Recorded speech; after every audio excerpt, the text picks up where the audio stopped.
Before we create a crystal effect though, we're going to need to make what we want to reflect off of the crystals, and that would be any of the sprites or animated images within the game level, so characters basically. So go into game 1 and go to the section where it says render targets, add a render target and call it Sprite Target. Now go down to initialize, and before input, let's add a little section here for initializing render targets. Let's say Sprite Target is new render target 2D.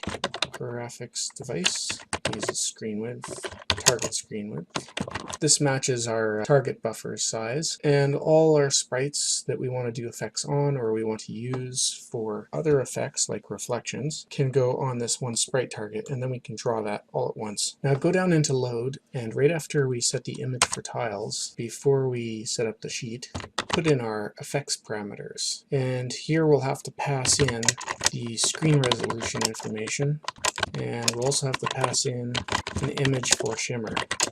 We'll have to pass in the reflection target dynamically because it's going to change in every frame. Since we don't have an effect yet, we'll just have to come back here and add some of the stuff later when we know what names we want to use for each parameter. We'll go into the draw section, and before we draw anything onto our main target, let's create our sprite target and put anything that we want on that, and then we can use that for anything that we're drawing onto the main target. And we're only going to do this when we're in play mode, so we'll say game state is equal to game state play, although I suppose it wouldn't matter if you did this in edit mode as well.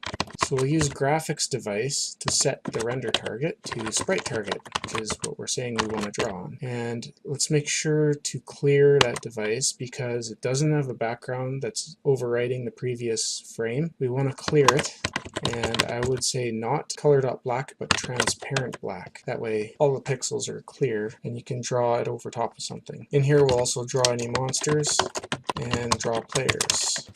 Use player.draw. Done. That's all we need for now. So just set the render target, cleared it off, and drew the player on it. And now we can draw this into the scene, so we don't have to use player.draw down here. We can just draw any sprites all at once. I'm just going to take these nonsense comments out of here. And right here where we have player.draw, we can remove that, and I'm just going to say show sprites. So this will show all the sprites, including the player. Actually, I want this to come before the overlaps. So push the overlaps down to here, and it'll show the sprites here. Using sprite batch, draw sprite target. So we're using a render target as a texture. Vector 2.0. Let's draw it in the top left-hand corner. Draw white, because it's the same size as that screen or that target. Simple as that. Go into File, Open, File, and your Content folder. Pick your quad effect.fx, open it, save as, and change this to Crystal. So this is going to be what is to be drawn. And we can just, we don't need to specify a texture like that, so we can just say filter equals linear. Don't need these. So just linear filtering clamp. There's no vertex shaders in here, so we can take out this vertex shader stuff and the sprite vertex shader, because we're just going to use the vertex shader that's already running, and we're just going to replace the pixel shader. We'll call the pixel shader crystal PS. Oh, yes. Actually, could have used that. We have to make sure that these parameters match what our vertex shader would output. So that would be float 4, oops, 4, position, be position, a float 4 for the color 0, and a float 2 for the UV coordinate, texture coordinate. I'm just going to change this to color 0, prefer to call it that. The technique, can change it to crystal shader. We won't need the vertex shader, so take that out and use the correct name here, which is this. Alright, so we'll need our render target or our sprite target, and that has all the sprites that we want to reflect, and we'll call that sampler, type sampler, so reflect samp we'll call it, using register S0 now, or no, S1 now, sprites to reflect, and we'll set the texture that we'll pass in called reflect map, filter just like a linear, and just paste in the same stuff here. Okay, this example shader, I'm going to assume that our crystal effect is always going to apply to a image that is exactly 120 pixels to the right, and it also assumes that the overall texture map is 1024 pixels wide and 1024 in height. You'll have to keep that in mind. I'm going to hard code it for those two assumptions. If you need it to be more parametric, you can pass in parameters and just use similar kind of math, but you'll get the idea when you see me do it. So first we need to create a bump map or a normal map if you haven't already done that. So we'll copy this using Control-Shift-C.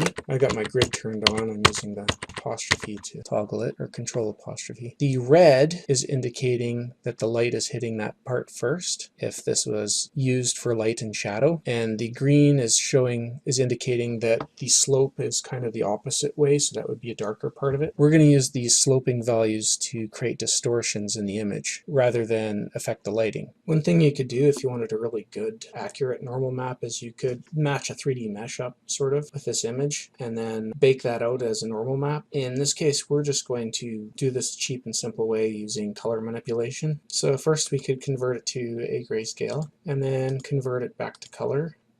Control A, Control Shift C, Control Shift V. So we just made it a duplicate. We could have went duplicate layer too. We'll make this the red layer. There's a few different ways you could do that. Let's go into levels and go into the blue channel, turn it down, and go into the green channel, turn that down, and we get all red. We can duplicate this layer, the gray layer again, put it up over top. We'll hide that red one, and then we'll say adjustments, same thing, levels, just levels, take out the blue, and we'll take out the red. I'll use that for the green, duplicate the layer again, and so we'll just make blue. So levels, take out the green and take out the red.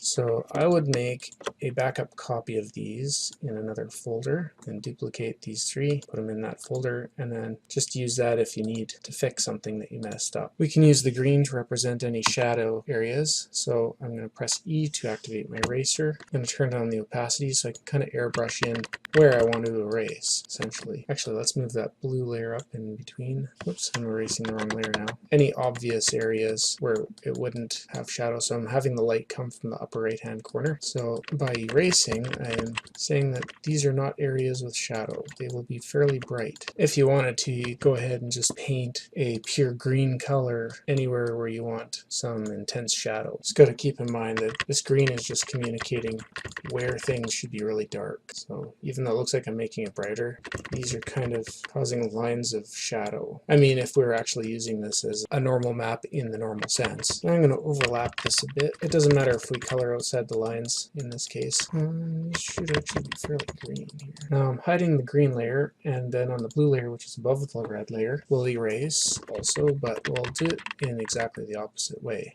Or no, wait, we are doing it the same way. We want the really bright areas to be red. So that's the parts where the slope is steep it's on the right side, the light's kind of hitting the upper right side. So I'll just paint some of this in too. And we'll combine the layers and see how it looks so far. It looks like we got too much green here, so in the green layer we'll have to do some erasing. And the blue areas are kind of where it's sort of facing towards the camera. So green, the vector's kind of facing away from the light source, the vector's facing towards it, blue's kind of facing more towards us. If it kind of looks purple, then it's kind of facing a bit towards us and a bit not. I should note too that there's software out there that can help you to make normal maps, and the red, blue, or green can sometimes be different in what direction they're representing, so something to keep in mind when you're programming your shader for it. So you can then copy that, paste it in here, 128 pixels over, like I said, 1024 by 1024 is the size, and you'll have to use parameters that you'll pass in to specify